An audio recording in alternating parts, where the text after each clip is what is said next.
Assalamualaikum. Halo teman-teman. Perkenalkan, nama saya Rizky Utami. Saya salah satu mahasiswi Universitas Islam Negeri Sumatera Utara, Medan. Fakultas Ilmu Tarbiyah dan Keguruan. Jurusan Bimbingan dan Konseling Islam. Saya dari kelompok KKNDR 81 UINSU. Saya berasal dari Kota Kisaran, Kabupaten Asahan. Kali ini saya akan membahas tentang cyber counseling di masa pandemi COVID-19. Simak baik-baik ya videonya. Teman-teman tahu nggak sih apa itu cyber counseling? Istilah cyber counseling sudah tidak asing lagi terdengar di dunia pendidikan, khususnya profesi guru BK.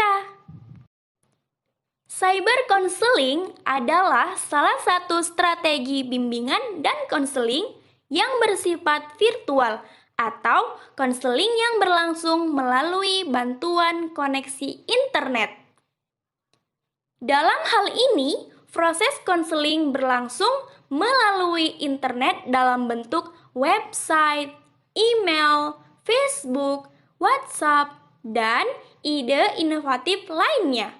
Sudah tentunya apabila ingin menjalankan strategi ini, yang menjadi hal utamanya adalah koneksi dengan internet.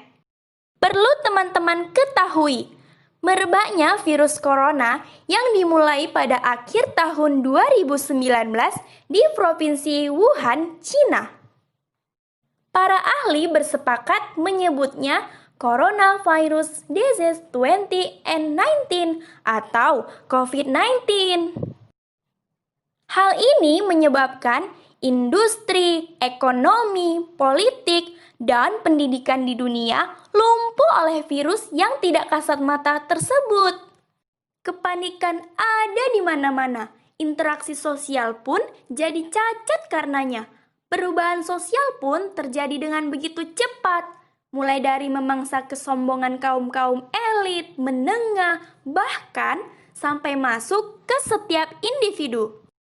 Kekhawatiran dan ketakutan berlebihan pun mulai tercipta. Kekhawatiran dan ketakutan yang berlebihan ini pun bukan tanpa alasan. Informasi yang cenderung dibuat-buat dan melebih-lebihkan menjadi salah satu kunci kegaduhan sosial dan individu terjadi. Selain itu, gangguan mental ini dipengaruhi karena kurangnya informasi yang didapatkan dan individu terkadang sangat cepatnya mengonsumsi informasi terkait COVID-19 yang bersifat negatif.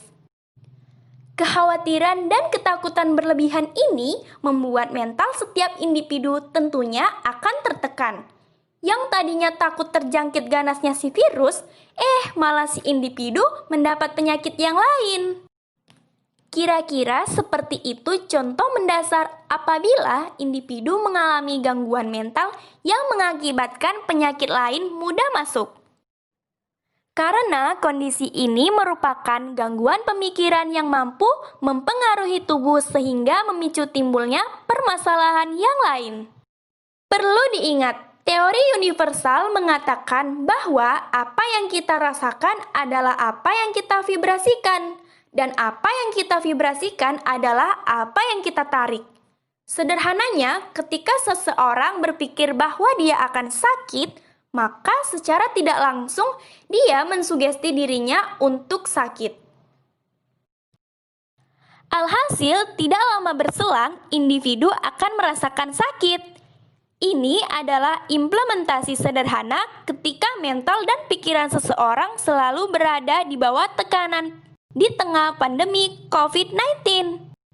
Dalam kondisi seperti ini, sangat dibutuhkan sebuah edukasi dan pemahaman dari kalangan profesionalisme di bidangnya atau individu yang memiliki kemampuan dalam konteks permasalahan tersebut. Nah, konselor atau guru bimbingan dan konseling misalnya, dengan beragam strategi dan teknik bisa menjadi senjata pamungkas mengatasi problem yang terjadi. Beragam teknik yang ditawarkan bisa menjadi jalan keluar memutus mata rantai dampak COVID-19 dengan tetap berada dalam himbauan pemerintah. Dalam dunia bimbingan dan konseling, seorang konselor atau guru bimbingan dan konseling memiliki sebuah teknik yang mampu mengedukasi dan memberikan pemahaman kepada individu tanpa bertemu secara langsung dengan memanfaatkan perkembangan iptek sekarang ini. Teknik tersebut adalah cyber counseling. Nah, jadi dengan adanya cyber counseling, proses konseling di tengah pandemi COVID-19 sangat berguna sekali.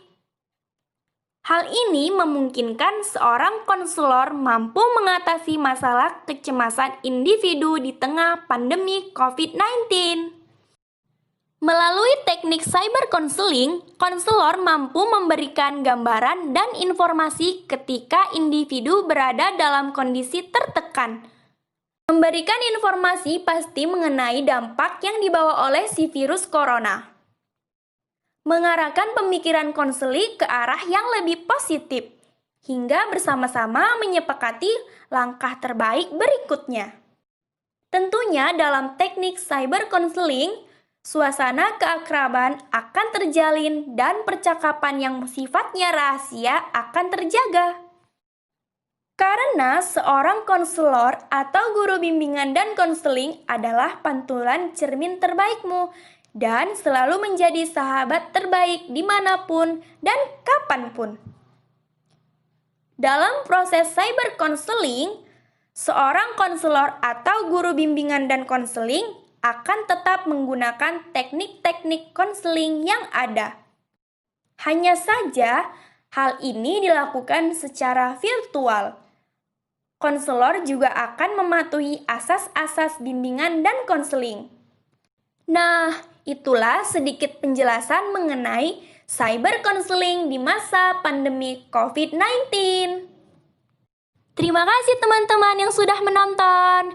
Jangan lupa like, comment, share, and subscribe. Dah, sampai jumpa lagi.